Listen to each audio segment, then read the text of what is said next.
Nos céus, rotinas de horas podem se transformar em minutos decisivos. Em instantes, um voo tranquilo, com passageiros distraídos e tripulação concentrada, torna-se o ponto de partida para perguntas que levarão anos para serem respondidas.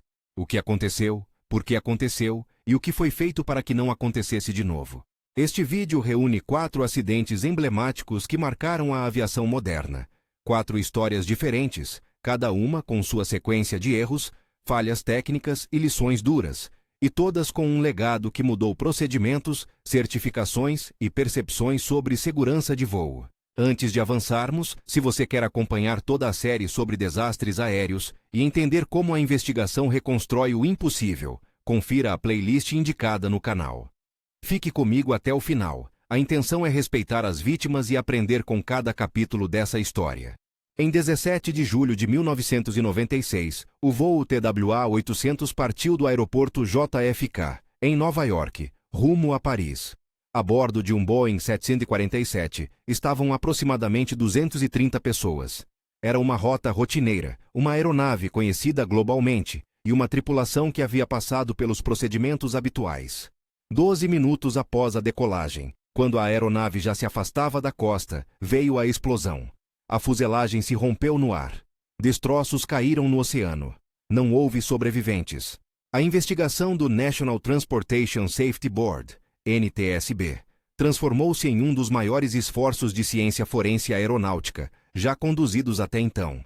Equipes de mergulhadores, robôs subaquáticos e embarcações juntaram fragmentos espalhados por uma vasta área do Atlântico. Os gravadores de voo e as caixas pretas foram recuperados, analisados e confrontados com a posição dos destroços. Uma hipótese inicial de ataque por míssil ganhou espaço na imprensa e entre familiares. O NTSB, porém, investigou exaustivamente essa possibilidade e a descartou com base nas evidências físicas e nos testes balísticos. A reconstrução definitiva, peça por peça, apontou para uma explosão no tanque central da asa esquerda, uma ignição interna no tanque de combustível. Quando uma aeronave está no ar, tanques com grande espaço vazio contêm uma mistura de vapor de combustível e ar. Se houver uma fonte de energia elétrica, um curto-circuito ou centelhamento pode inflamar essa mistura. No caso do TWA-800, o relatório apontou que a causa provável da ignição foi uma fonte elétrica externa ao tanque, possivelmente ligada a um curto-circuito em fiação próxima, ou a falha de um componente elétrico durante operações prévias de reabastecimento. Havia também questões levantadas sobre procedimentos de manutenção e confecção de fusíveis, elementos que, somados, permitiram que a energia atingisse um ponto vulnerável. O legado desse acidente foi extenso. Passaram a ser discutidas e implementadas medidas para reduzir o potencial de ignição de tanques, incluindo requisitos de inspeção elétrica mais rigorosos, melhoria na proteção de fiação e pesquisas sobre sistemas de inertização de tanques, técnicas que substituem o ar por nitrogênio para reduzir a inflamabilidade. Além disso, o TWA-800 expôs a complexidade de comunicar com as famílias e com o público em situações de grande apreensão, mostrando que não apenas a ciência técnica, mas também a transparência e a comunicação institucional fazem parte da resposta a uma tragédia. Se uma explosão interna derrubou o TWA-800, como uma esteira de turbulência poderia levar um outro grande avião ao desastre? No dia 12 de novembro de 2001, o voo American Airlines 587 decolou do JFK com destino a Santo Domingo. Era um Airbus A300, com cerca de 260 pessoas a bordo. Pouco depois da decolagem, a aeronave passou pela turbulência gerada por um Boeing 747, que havia partido momentos antes, um fenômeno conhecido como esteira de turbulência, ou wake turbulence. Em termos simples, um avião gera trilhas de ar rotativas atrás de suas asas. Se outro avião passa por essa região muito próxima, pode experimentar movimentos abruptos que exigem correções da tripulação. Na sequência, a tripulação do A300 aplicou comandos no leme de forma repetida e vigorosa, em resposta às oscilações induzidas pela esteira. O leme é a superfície de controle vertical na cauda, usada para controlar guinada. O NTSB concluiu que esses inputs repetidos e agressivos sobrecarregaram o estabilizador vertical, que acabou se separando da fuselagem. A perda do estabilizador vertical levou à perda do controle direcional e, em poucos instantes, o avião entrou em uma sequência de movimentos incontroláveis, que resultou na queda sobre bairros do Queens, em Nova York, causando vítimas a bordo e em solo. A investigação examinou com cuidado os limites estruturais da aeronave, os materiais usados em componentes críticos e as ações dos pilotos. Ficou estabelecido que não houve terrorismo ou sabotagem. A causa foi associada à interação entre a esteira de turbulência e as respostas do piloto no leme, além da resistência estrutural do estabilizador diante de cargas repetitivas e não previstas. O acidente suscitou debates sobre o projeto dos materiais, inclusive a resposta de estruturas fabricadas com compósitos e a forma como estes resistem a cargas acíclicas e repetidas. Também trouxe à tona a necessidade de treinamento específico sobre o uso do leme em grandes aeronaves e sobre como lidar com esteiras de turbulência, quando é necessário reduzir velocidade, como compensar movimentos e quando priorizar controles diferenciados para evitar inputs exagerados. Como legado, houve mudanças em procedimentos de separação entre aeronaves para diminuir exposição ao wake turbulence, revisão de treinamentos de pilotos quanto ao uso do leme, e análises mais profundas sobre propriedades dos materiais estruturais. O caso também serviu de alerta sobre a interação entre design, treinamento humano e operações de tráfego aéreo numa metrópole com rotas congestionadas. Voltando um pouco no tempo, para 26 de maio de 1991, temos o Lauda Air 004, um Boeing 767-300ER, em rota de Bangkok para Viena, com 223 pessoas a bordo. Entre os comandantes estavam nomes citados nos relatórios, Thomas Wilkes e Joseph Turner. Em pleno voo, um aviso sobre a possibilidade do acionamento de um reversor de empuxo apareceu no painel. Pouco depois, o reversor do motor esquerdo se abriu de maneira não comandada. Os reversores de empuxo são mecanismos que, quando estendidos, modificam o fluxo de escape do motor para ajudar a reduzir velocidade durante o pouso. Eles são projetados para não operar em voo. A abertura de um reversor em pleno ar cria assimetria de forças e momentos de arfagem que podem desestabilizar a aeronave. A sequência foi rápida e catastrófica. A aeronave entrou em perda de controle aerodinâmica e sofreu esforços estruturais além dos limites, culminando em rompimento e queda em área de floresta. As caixas pretas sofreram danos, dificultando uma leitura completa dos eventos. Mesmo assim, a análise técnica e as peças recuperadas indicaram falha mecânica no sistema do reversor e procedimentos de manutenção que não haviam corrigido vulnerabilidades detectáveis. As conclusões, no entanto, reconheceram que algumas lacunas permaneceram por causa dos danos extensos e da perda de evidências cruciais. A impossibilidade de determinar 100% das sequências exatas levou à formulação de causas prováveis associadas à abertura inadvertida do reversor e a falhas de manutenção e projeto. Esse caso teve impacto direto nas especificações de projeto e nos requisitos de segurança para reversores.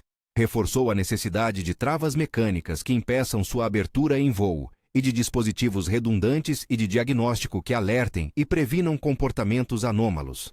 A tragédia também teve dimensão pública. Figuras como Niki Lauda, então empresário do setor aéreo e sensível à segurança de voo, entraram publicamente na discussão, buscando responsabilização e medidas eficazes. Lauda, Air, a companhia e toda a indústria aeroportuária sentiram o efeito de uma sequência de recomendações focadas em manutenção preventiva mais rigorosa e em modificações de projeto.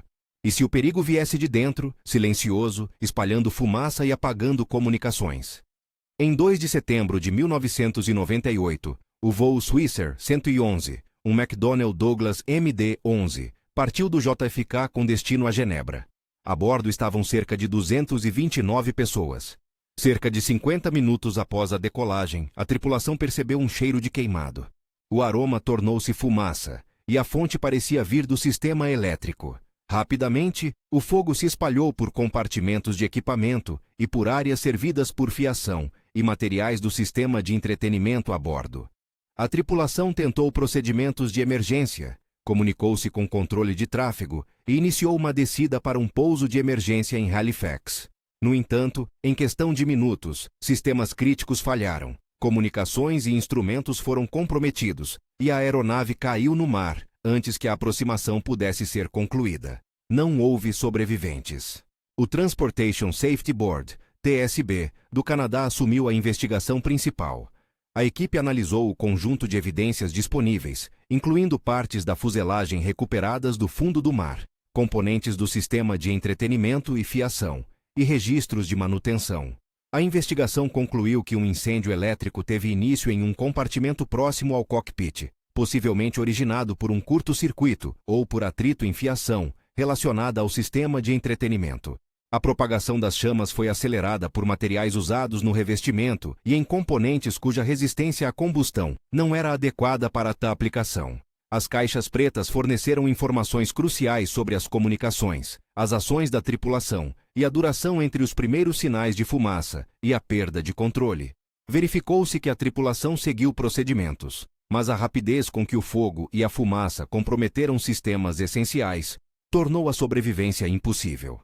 As repercussões foram significativas. O Swissair 111 levou a mudanças nas normas de certificação de materiais combustíveis a bordo, maior rigor nas exigências de teste de combustibilidade para painéis, isolamento e elementos de entretenimento, e aprimoramento nos procedimentos de combate a incêndio para tripulações. Também houve recomendações sobre a segregação de fiação crítica, práticas de instalação e manutenção, e sobre a necessidade de detecção precoce e sistemas de extinção mais eficazes em áreas sensíveis da cabine e do compartimento de equipamentos. Em cada um desses casos, um padrão se repete. A investigação é um processo paciente e metódico, que transforma fragmentos e gravações em reconstruções científicas. Equipes de investigação recolhem destroços, catalogam cada peça, comparam rupturas com simulações de carga, conduzem análises metalúrgicas, testes de laboratório e pilotam simulações de voo para reproduzir inputs e condições. Gravadores de voz e dados são fundamentais. O que os instrumentos mostram e o que as vozes no cockpit revelam ajudam a conectar o que aconteceu com o porquê. Quando hipóteses alternativas surgem, como teorias de ataque externo, os relatórios oficiais os tratam com seriedade, testam fisicamente as possibilidades e, quando não há suporte nas evidências, descartam-nas formalmente. Foi assim com a hipótese de míssil no TWA-800, investigada e descartada pelo NTSB, com base em evidência física e testes. Os acidentes também revelam outra face, a humana. Há famílias que perderam entes queridos, equipes de resgate que trabalharam incansavelmente, investigadores que carregaram o peso de dar respostas. As capas de jornais e os debates públicos pressionam por explicações rápidas. A ciência forense pede tempo. O respeito às vítimas e a responsabilidade com as famílias exigem que a narrativa seja precisa, transparente e, acima de tudo, digna. Do ponto de vista técnico, 3 grandes lições emergem dessas 4 tragédias. Primeiro, sistemas isolados não existem. Um curto-circuito, um reversor acionado ou o uso de um controle numa situação adversa podem desencadear sequências complexas que envolvem componentes elétricos, estruturas e comportamento humano. Segundo, a certificação de materiais e a manutenção preventiva são pilares da segurança. A presença de materiais com combustibilidade inadequada, fiação mal protegida ou procedimentos de manutenção incompletos tem consequências reais. Terceiro, o fator humano.